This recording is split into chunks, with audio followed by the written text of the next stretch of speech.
All right, so we are very privileged to be here today with Ms André. Ms André, thank you for coming on the show. Well, thank you. I mean, hey, for the recognition. Wow. I got bills to pay. So I think you've told the story a few times, but the story goes there was a gentleman came home. Your great uncle, is that right? My great uncle, he's right there on the On wall, the wall. looking at me right now. Even though he's been deceased between 50 and 60 years. Wow, Hey, wow. he's been gone a long time, that great uncle of mine. But he came home one night in a bit of trouble with his mistress and. Well, you know, that's the story, but we don't know for sure really Sure. what happened because we weren't there.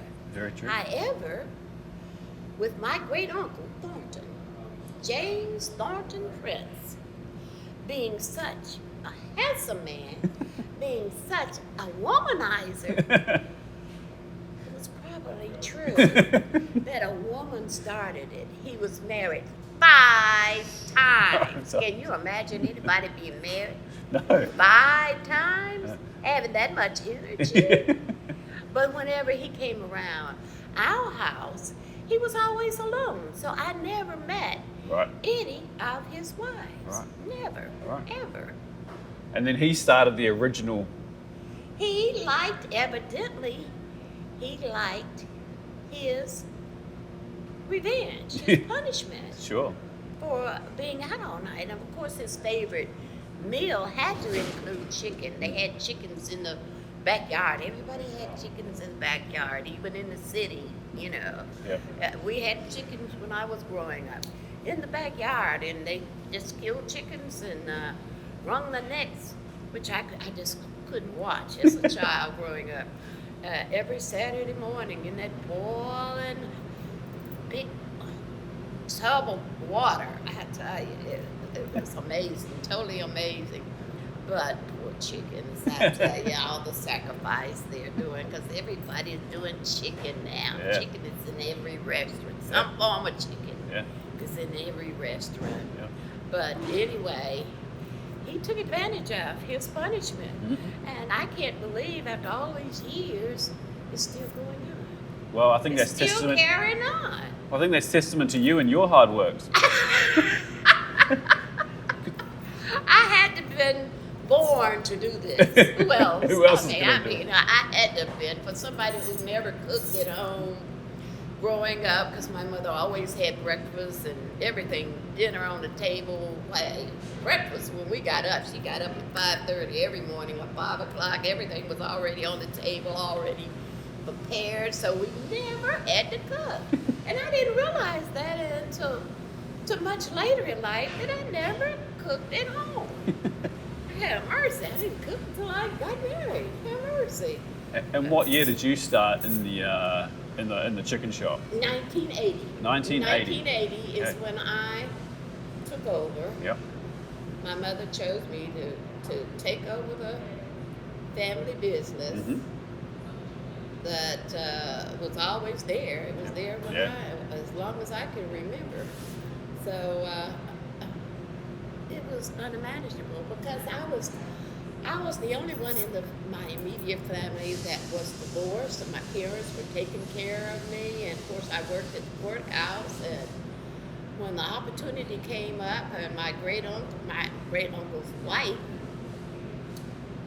said she wanted to get out of the business, she asked my mother if she knew anybody that in the family that would want to take over.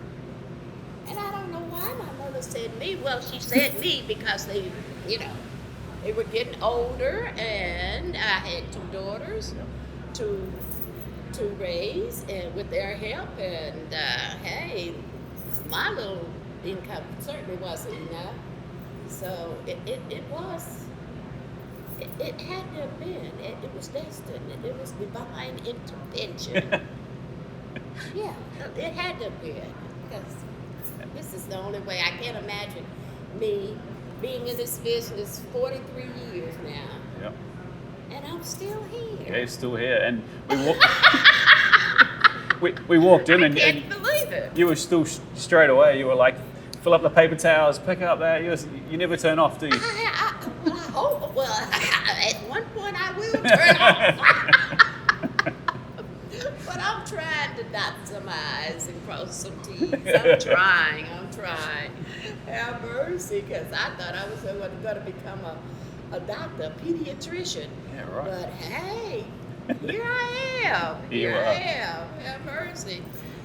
And the original shop is, unfortunately, that's closed now, isn't it, because of a car accident? Well, where I was the longest it was damaged by a car. Yeah. Coming to the retail complex, and it messed up our rafters in the ceiling. But the landlord had told me we could move back in there, but he never did fix the rafters in the ceiling. It was just a hole in the wall. It was just, that's what it was, a hole in the wall. But how those people from all walks of life, from all over the world, came into that little shotgun place, and they found their way. They found their way there. And my mother always said, "Is you have what people want, they gonna find their way to your door." Yeah. Have mercy. She always said that. Have mercy growing up. Yeah. So hey, I found that to be true, and I'm still trying to chuckle on. But you had some pretty famous people through those doors. Oh Can you mention any names? It's endless. Have mercy. Shaquille O'Neal. Oh, Shaq. Whenever he comes, whenever he gets ready. Have mercy. He comes whenever he gets ready. Jerry Seinfeld has been whenever he comes to town, and Beyonce and Jay-Z. I mean, hey, but there are endless people. Who, of course, Oprah, she grew up in Nashville, of course. But, and we're in one of her books. But anyway, at that time, this place was formerly called Barbecue Chicken Shack. Right. I renamed it for the family when I took over, Prince. Family name. Yep. And growing up, I remember it being hot. The chicken being hot. Mm-hmm. And we didn't, since it was a late night place, we didn't go until it was maybe Thanksgiving or Christmas, special occasions. That's when the children went to the place. But it didn't open up until about 6 o'clock in the evenings, and back then, and closing at 12 during the week, but 4 a.m. on Friday and Saturday. 4 a.m. That was to try to catch everybody. Yeah. Now, that picture that's on the wall over there, that was the first leased place that that he had rented for a building. That was in 1936. Right. That was at 28th and Jefferson, near Tennessee State University, on that corner. That's where it was. So, at first they were just selling it out of the house. When they got home from work, they would sell it, so they could sell it out of the house to supplement the incomes. You know, nobody made enough money, and that was to supplement the income. Matter of fact, Thornton Prince had a pig farm. I remember as a little girl, because this was all country. This was this was totally rural. Right down the street from here was a pig farm. I remember my grandfather taking me to his pig farm. So he was a man of variety. An entrepreneur. He was. He just did it all. Yeah. Have mercy. He was tall, very handsome, beautiful white hair, just beautiful. I remember that beautiful white hair as a little girl. But he was a people person. He's like a jolly Santa Claus. That's just what he was. Okay. And the women just loved him. I admired him as a little girl myself. But he was definitely an outgoing person, and I am standing on his shoulders and his perseverance of going on and opening up a place of heaven knows I never thought I'd be here. And now your daughter's taking over. Yes. Yeah. My Simone, yes, it was both my daughters at one time, but anyway, I have two daughters. I had two daughters. One deceased now, recently, but hopefully she can persevere and keep it going. Hopefully, and I also have a godson named Mario Hamrick, who came to me when he was 8 years old. When I was on the other side of town and just wandered in one day when nobody had shown up to work, and I was a nervous wreck because I tell you, I was trying to get the pots and the pans and the skillets ready for the chicken to come in and to get into the skillets, and the clock was ticking closer and closer to opening, and no one was there. He wandered in. This little boy, 8 years old, wandered in, who's never been a child, and he said, "Do you have any work for me to do?" Hallelujah. He's like an angel, and he's been with me ever since. Even though he does other jobs, he's still with me. Yeah. He runs the one downtown at the food hall. At the food hall down there, that hadn't been that long, recently opened. I guess it's been about 4 years ago, 3 or 4 years ago now. Yeah. But he runs that, but he has a variety of jobs. He reminds me of my great uncle. He has a variety of jobs. He's now married, and for somebody who never wanted to get married and never wanted any children, he now has 2 children. He is married to a beautiful, matter of fact, Tiffany's sister he's married to. And I'm so proud of him because he got married at 40 years old. Yeah. He's 46 now. He's 46 and doing very, very well, and I'm very proud of him. Mario Hamrick, he's my angel, earthly angel. Excellent. Have mercy. So he's never missed a day. He was right there doing whatever I needed to do. Yeah. I never saw him play outside. Yeah. Never. I couldn't believe a child never played outside, but hey, it's in the Bible. Yeah. A child should lead them, and he's led me. That's the truth. Have mercy. So famously, you don't let anyone in your kitchens, which I respect. Well, I made a mistake once. Right. And I did let man versus food. Oh. I think his name was Adam. Yeah, I think that was a long time ago when it first started. Mm-hmm. I made a mistake, and I did let him in the kitchen. Right. And since then, because that was the rule. Do not let social media, that we call it now, in the kitchen. I broke that rule with Adam, man versus food. I don't know how long ago. It's been I think it's been about 20 years ago. Yeah, right. Okay. And hey, now you see all these pop-ups. Yeah. Hot chicken. Everybody's got a hot chicken. It's all over the world. I've been asked. Of course, I've been asked to come all over the world. So what's the secret that keeps the people coming back? How do you make your chicken so delicious? Well, I think it's just the conversation piece. Sure. Because I ask people who are kind of shy, and they might be admiring somebody. Bring your date here who doesn't talk much, and introduce them to hot chicken. They're gonna talk. They're gonna open up and express themselves. Mm-hmm. It's a conversation piece. Yeah. You're not gonna be bored. It's gonna, take you to another level. Yeah. And you're going to talk. We've seen people jump up and run out the door, and we don't see them anymore. They just jump up and run out the door, just gone. And you know, they said don't touch your eyes. Yeah. But that, oh my goodness, don't touch your eyes because your eyes are going to be running.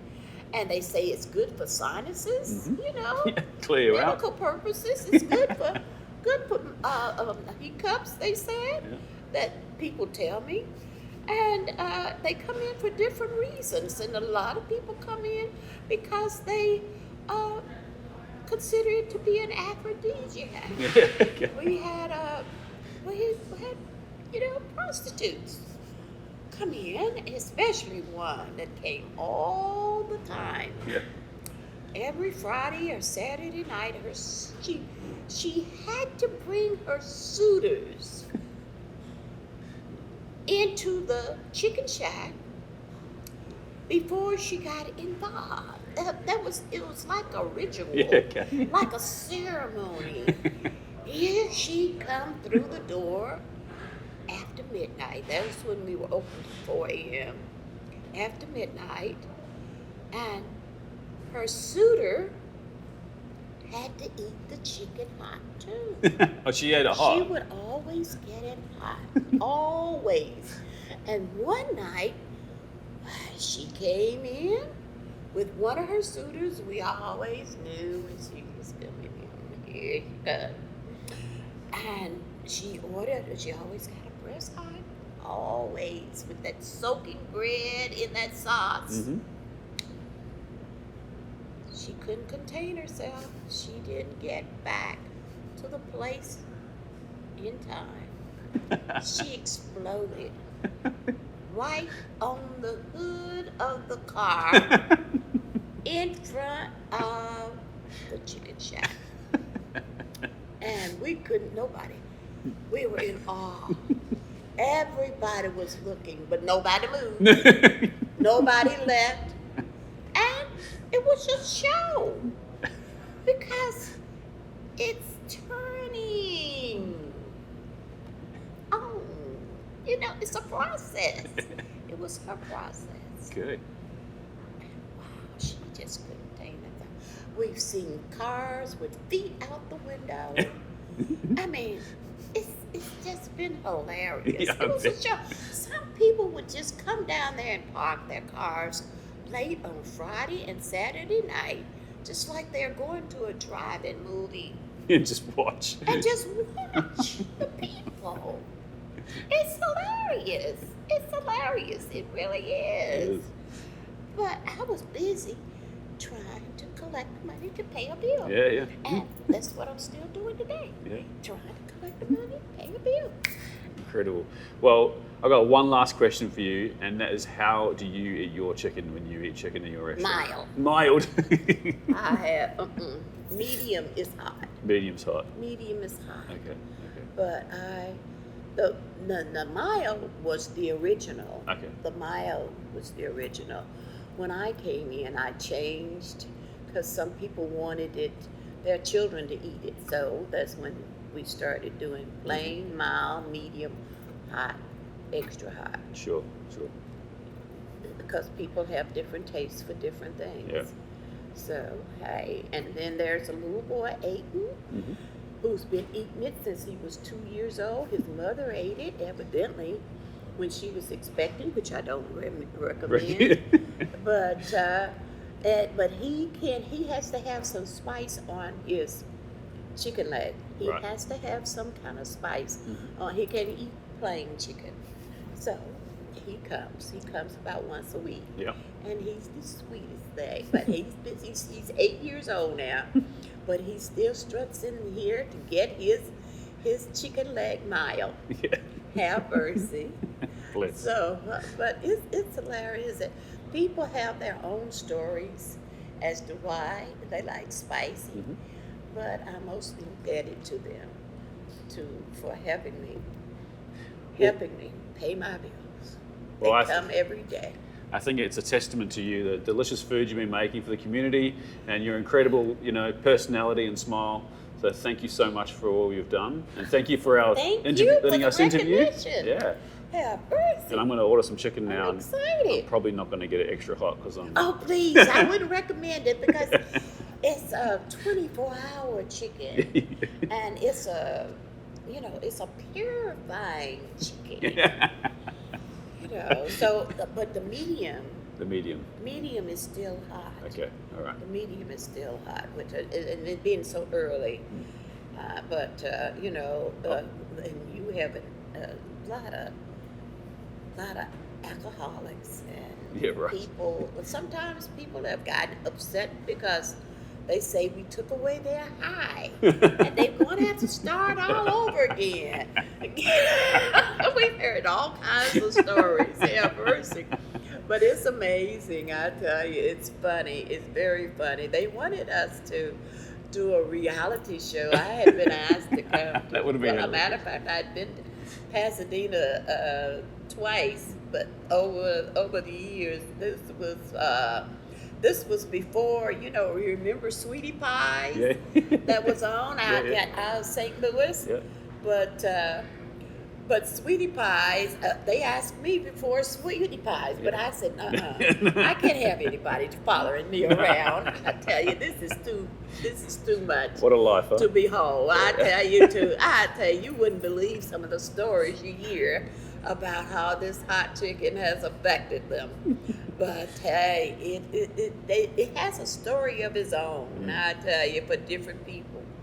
And it's hilarious. It really is hilarious. Some of the things that have happened. And one man who came in and he just started rolling to the floor. I mean, it's a mental thing.